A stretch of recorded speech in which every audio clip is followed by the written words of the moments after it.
Meat City, baby.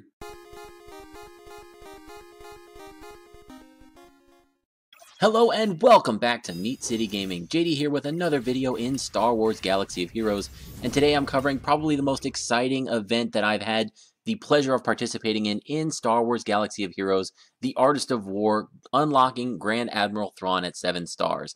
Too long didn't watch, here's what you need to know. I was able to beat Tier 7 of the battle with this team. Hera lead and everybody at Gear 8, with Ezra at Gear 10, no Chopper. I know a lot of teams do this with Chopper at all Gear 8 with some really good mods. This was the best I was able to do with no Chopper. I instead had Sabine, and you can see the speeds there. I had 2 or 3 characters with some decent speed mods, and then the other 2 not great. So to me, the key was getting Ezra up to Gear 10, which wasn't too bad. He's good in other aspects of the game, so I feel like I wasn't wasting that gear in order to unlock him, and it really made a difference. I tried getting through Tier 7, I don't know, 30 times maybe with all Gear 8, and it wasn't even close. Like, I wasn't in the ballpark. It wasn't like, well, if my RNG was a little better, then maybe I could get there. No, I had no chance. It wasn't even close. I went up to Gear 9, did a couple, and I didn't seem to be getting there. It might be doable with Gear 9 if you have maybe better mods than I have. And then when I got to Gear 10, I could see the lines. I could see the things that I needed to happen and the order I needed them to happen in to have the run be successful. And then it was just running this thing enough times, and it was probably about 30 to 40 times until the RNG worked itself out. So we're getting our way to the final battle. As you can see, I was autoing some of the first waves because they were getting so monotonous doing them over and over again. The first wave should be pretty easy. Basically, you want to try to get to the 4th battle with everyone at full health and full protection, and also having all of their abilities off cooldown. So make sure if somebody's getting targeted, throw extra protection on them, so as their turns come up, they can regen that protection. So then we get into the final phase here. This is the Tier 7 battle against Grand Admiral Thrawn, and you need a couple of things to go right, or you can retreat immediately. If you lose somebody in the first salvo, you're probably done. If Kanan gets fractured before taunting, you're probably done. Because Kanan's the only taunting tank without having Chopper available, you really need him to soak up the damage. So getting his taunt off, getting Hera's revive ability on him, having him take the fracture, then die, and then come back is all important. That all needs to work out. And then at the same time, you need to dispel the taunt from the tank, and then you need to try and get the precise strike, the green target lock buff off of those Death Troopers as soon as possible. The Stormtrooper has too much health to damage with this team with the mods and the levels that I had. So instead, I dispelled the taunt right away, and if he re-taunts again right away, you might be done there. Thankfully, he didn't, and then you can burn down those Death Troopers quickly. They have a lot of protection, but once you get through the protection, their health is really low. So don't be intimidated if you do a couple hits and you're like, oh man, they still got 25% of their protection, and then I've got to get through all their health. The health is really low. It's getting through the protection that's the tough part.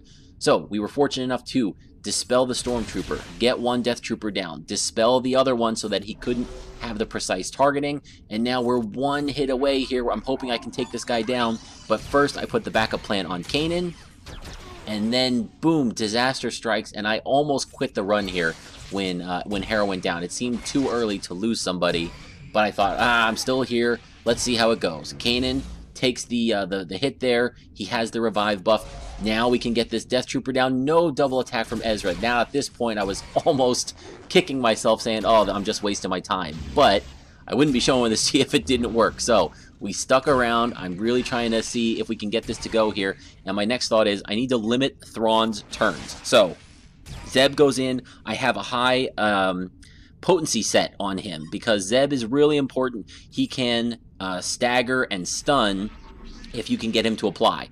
So we got the daze, and then the next attack here we're going to call in with Ezra, and we're going to hopefully get a stun. If you can get 2 stuns, 3 stuns on Thrawn, that's huge. Thrawn is the main threat here once those Death Troopers are dealt with. He is super fast, he is very damaging, and his fracture every couple of turns, and once he takes his turns, his fracture will come back up, and that completely removes somebody from the fight. So any stuns that you can get on Thrawn are going to be big. So I took the opportunity there to try and do that. And at this phase, I can try to stabilize now. So the the Stormtrooper commanders are going to heal. They're not going to do much damage. The Stormtrooper himself can taunt.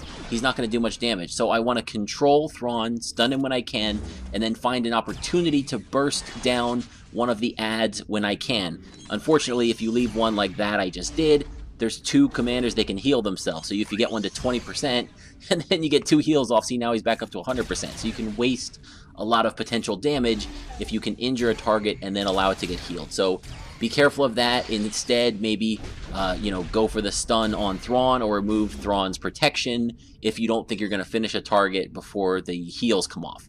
So we're in this fight. We've stabilized.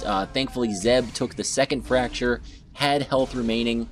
We were able to get the Stormtrooper down, and then the first commander. And now at this point, it's I edited this down. Believe me, there was a minute or 2 of thinking between some of these turns, but I didn't need you staring at a blank screen. Instead, I accelerated the pace and cut out the downtime. But thinking about, do I send in the attack here? Do I try to heal? Do I get some protection up?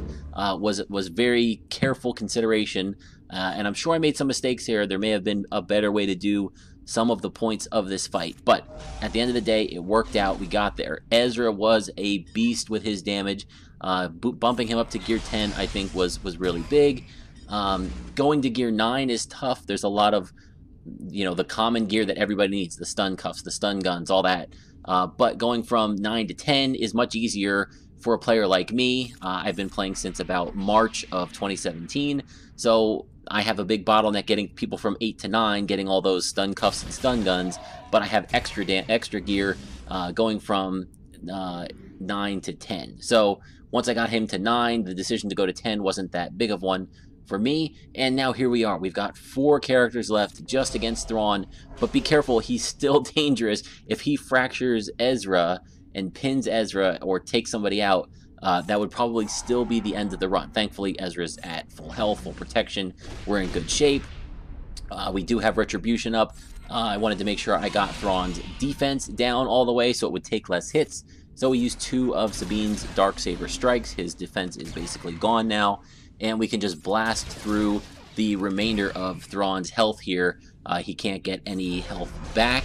He does manipulate his turn meter, so his turns can come pretty quickly.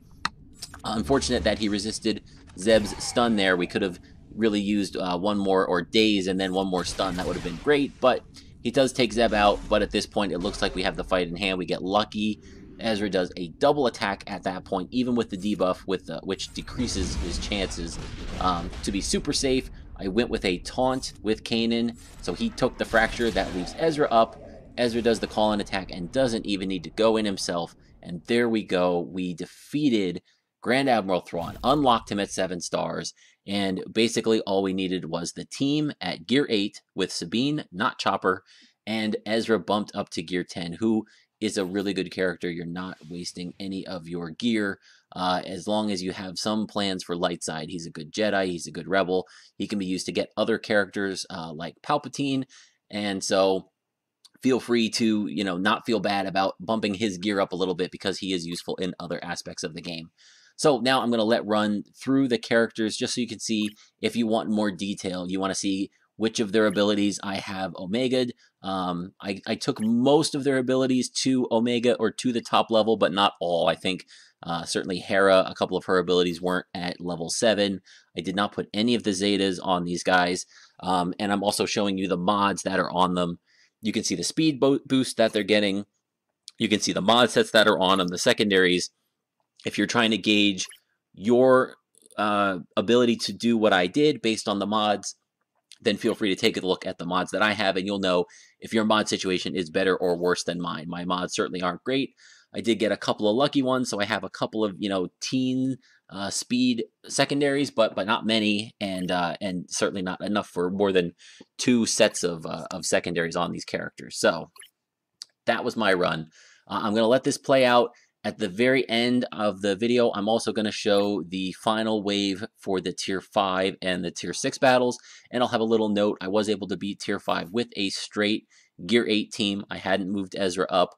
I had almost no mods on them. There was just a couple of mods sprinkled on them randomly, and I was able to beat Tier 5.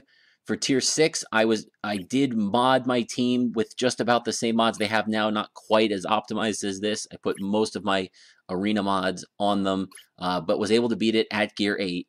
And then again, when I got to tier 7, I needed to bump Ezra up to gear 10. So I'll let that play if you're interested in it. That's in the video as well. Hopefully you guys enjoy this. If you had experience doing this better than I did with less gear, please let me know how you're able to do it. Leave a comment so people can see where it's possible. We all want to get through this using as little gear as possible, especially if Phoenix Squad is not one that you focus on developing. But man, it's hard not to do that. With territory battles, they're needed. With getting Grand Admiral Thrawn, they're needed. With getting the Chimera capital ship, they're needed. So if you're holding back, I would recommend not doing that because they are really being pushed on us and you're cutting yourself off from a large portion of the game by skimping out on them. But even with them at gear 8, I was doing pretty well, 5 out of 6 or 6 out of 6 for most of the territory battles that I used them in. So you're just making yourself a little more useful in territory battles by improving these guys. So I'm going to let the rest of the video run. Hopefully you guys enjoyed this. If you did, please feel free to like and subscribe to Meat City Gaming. I'll have more content coming out for Star Wars Galaxy of Heroes. Thank you for joining me. Good luck with getting Grand Admiral Thrawn. Share those success stories, and I'll see you next time.